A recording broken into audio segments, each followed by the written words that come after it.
My name is Andrew.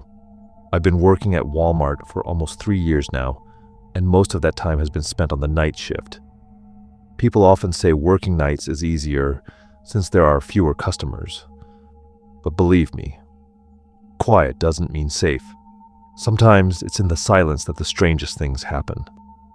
That night, like many others, I was stationed at the cashier's desk. It was almost 2 a.m.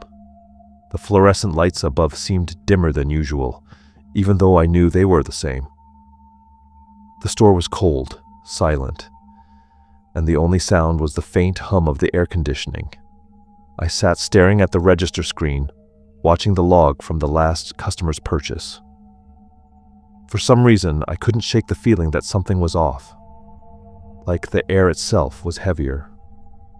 A few minutes later, the automatic doors slid open. The sound made me jump a little. At this hour, it was rare for anyone to come in. It was a man. He was tall, maybe 6 feet, thin with pale skin. His clothes looked old, an almost faded denim jacket, baggy jeans, and worn-out sneakers covered in dirt. His hair was messy, like he hadn't showered in weeks. At first I thought he was homeless, but his walk was too deliberate. He wasn't wandering.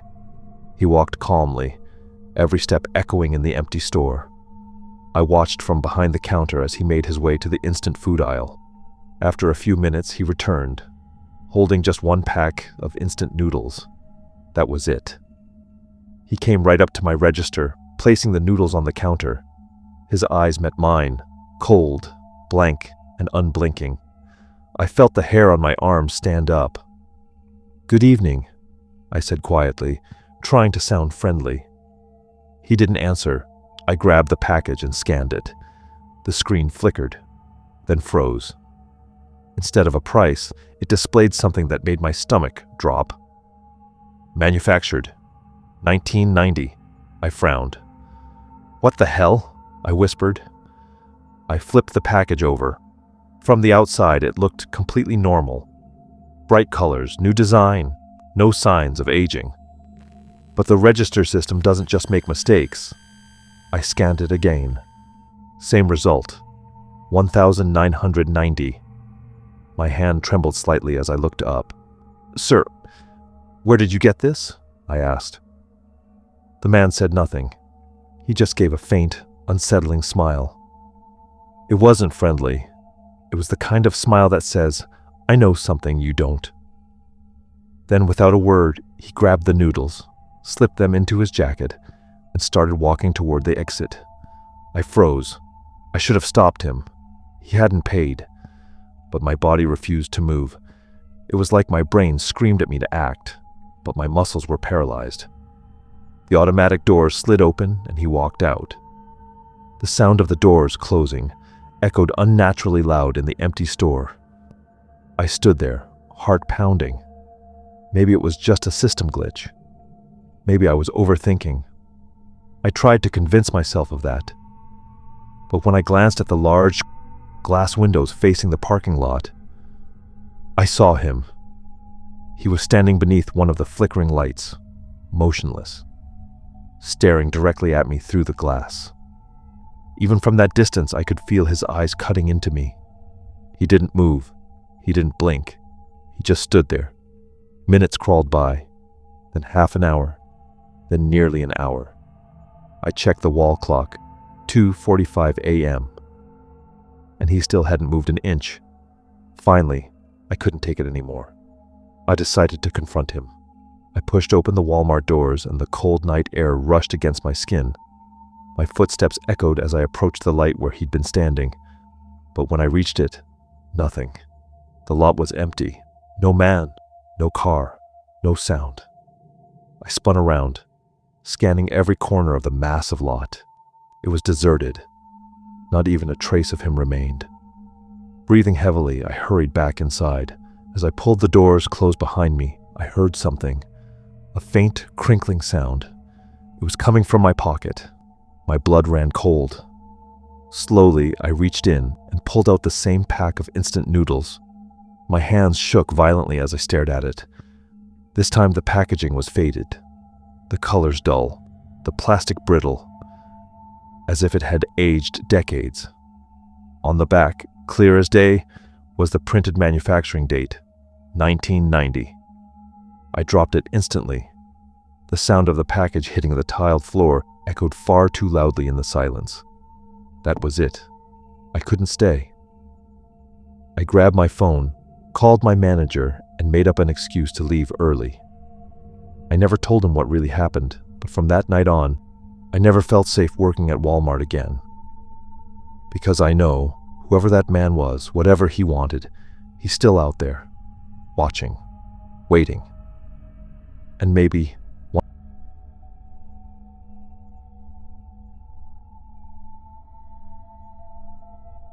My name is Veronica, and I've been working at Walmart for almost 2 years now. It's not an easy job, especially since I usually get scheduled for the night shift. Most nights are uneventful, quiet, sometimes boring, but I can usually manage. That night, though, was different. That night was something I will never forget. As usual, I arrived at the store around 10 p.m. The place was already quiet, with only a handful of last-minute shoppers grabbing what they needed before heading home. Once they were gone, the silence of the store set in, broken only by the hum of the refrigerators and the faint buzz of the fluorescent lights above. I always told myself night shifts were safe, just routine. But around 11 p.m., as I was restocking shelves in the snack aisle, I suddenly heard a loud crash echoing from the back. My heart skipped a beat. I turned, and to my shock, several cans of soup had fallen and rolled across the floor. At first, I thought maybe another customer had bumped into the shelves, but the aisle was empty, completely empty. I walked over, picked up the cans, and carefully placed them back. Probably just an unstable shelf, I told myself.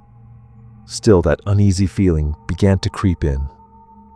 The unsettling sense that I was being watched from somewhere just beyond sight. Not long after, I heard something that made my blood run cold. The sound of a child crying. It was faint, distant, but unmistakable. It came from the toy aisle. My chest tightened. At this hour, no way a child would be here. I moved slowly, cautiously toward the sound. The lights in that aisle seemed dimmer than usual, casting long shadows across the rows of toys. When I got there, it was empty.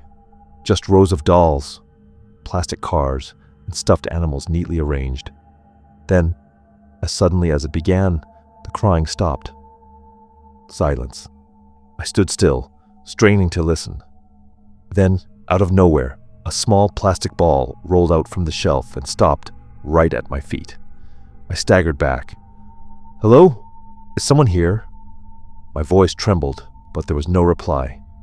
I rushed back to the front, trying to calm down, hoping the night would pass quickly. But the disturbances didn't stop. Minutes later, the automatic front doors slid open by themselves and closed again, though no one had entered or left. Soon after, the lights in the clothing section began flickering on and off, and I could hear the faint sound of footsteps, slow, deliberate, moving somewhere between the aisles. Footsteps belonging to someone I couldn't see.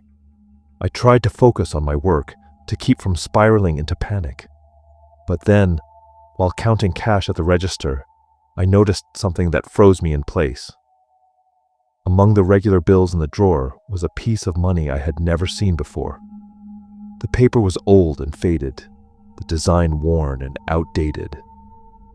I'm no expert, but I knew enough to recognize that it was from decades ago, maybe the early 1900s. My hands shook as I picked it up. How could something like this end up in my till when I had just balanced the drawer earlier that evening? As I stared at the bill, the air around me suddenly grew icy cold. My breath came out in faint white clouds. And then I heard it again, the crying child. Only this time it was much closer. I turned toward the front doors, and in the reflection of the glass I saw a faint shadow of a small child standing there, staring directly at me. Its body was thin, its features blurred, as if obscured by fog, but the eyes were black and empty. The bill slipped from my hands, falling to the floor. I slammed the register shut, my chest pounding. When I looked back at the glass, the figure was gone. But I knew I wasn't alone. Not that night. The hours dragged on. Every minute felt like an eternity. I nearly called my manager, but what could I even say? That a ghost was haunting Walmart? He would have laughed me off. So I sat at the register, clutching a small flashlight, waiting for morning to finally come. At last, around 6 a.m., the sun began to creep through the windows. The strange sounds stopped. The lights returned to normal. The doors stayed closed. It was as if nothing had happened. When my manager arrived to relieve me, I didn't tell him much. I simply handed over the cash drawer. But as he counted through the bills, the old faded note I had seen the night before was gone, completely vanished. I don't know if it was real or just my exhausted mind playing tricks on me, but even now, whenever I work the night shift, I can't shake the feeling that something, or someone, is still lurking in that store. And sometimes when the aisles grow too quiet, I swear I can still hear it. The sound of a child crying, waiting for me to be alone again.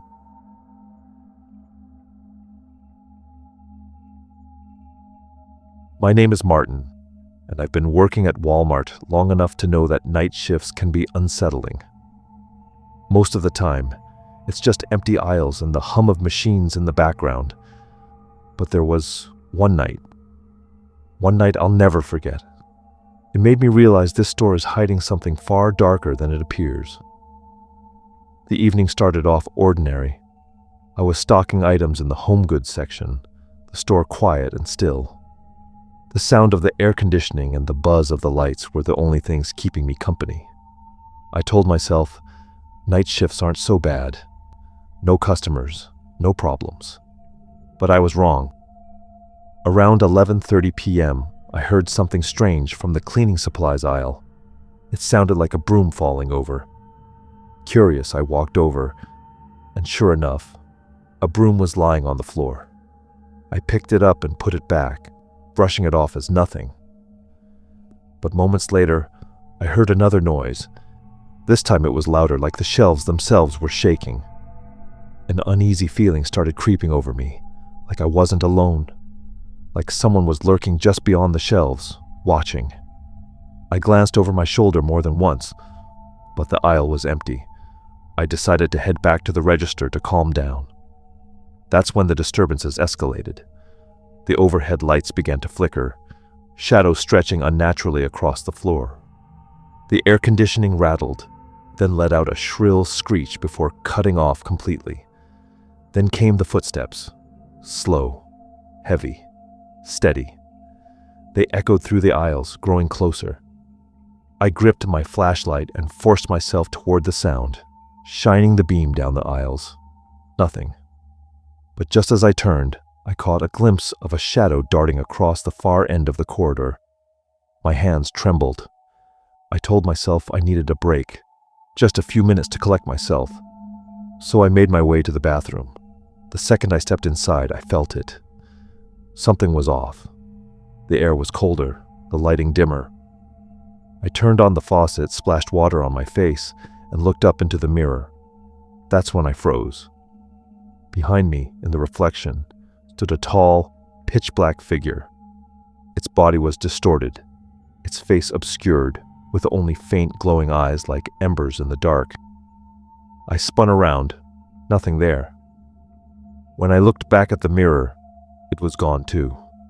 My chest tightened, my breathing quickened. I decided I needed to leave the bathroom immediately. But when I grabbed the door handle, it wouldn't budge. I yanked it again and again, but it was stuck, like someone was holding it shut from the outside. "Hello? Is anyone out there?" I shouted, pounding on the door. No answer. Minutes dragged on. Then from inside the bathroom itself, I heard it. A knocking sound. Soft at first, then louder. It came from one of the empty stalls. I forced myself to check. One by one, I swung the stall doors open. Each was empty. But the knocking didn't stop. It moved, from stall to stall, like something was playing with me. Suddenly the lights went out completely. Total darkness. My flashlight flickered weakly, just enough to show me the mirror. My heart sank. The glass was now covered in deep scratches, like claw marks etched into the surface. And then I heard it.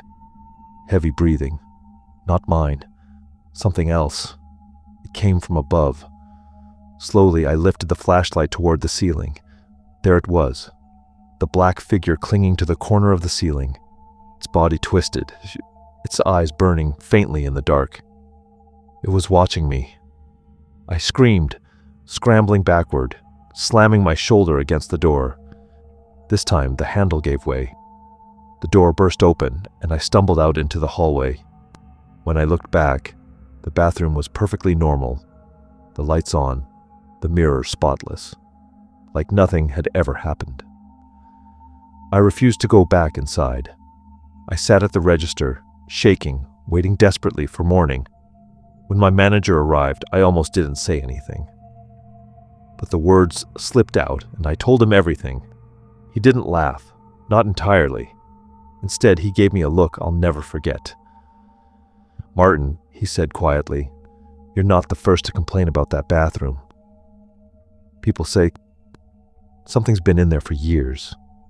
Since that night, I've avoided the bathroom during my shifts. But even from the aisles, I can feel it. The weight of unseen eyes, always watching. And I know, sooner or later, that thing will try to lock me in again."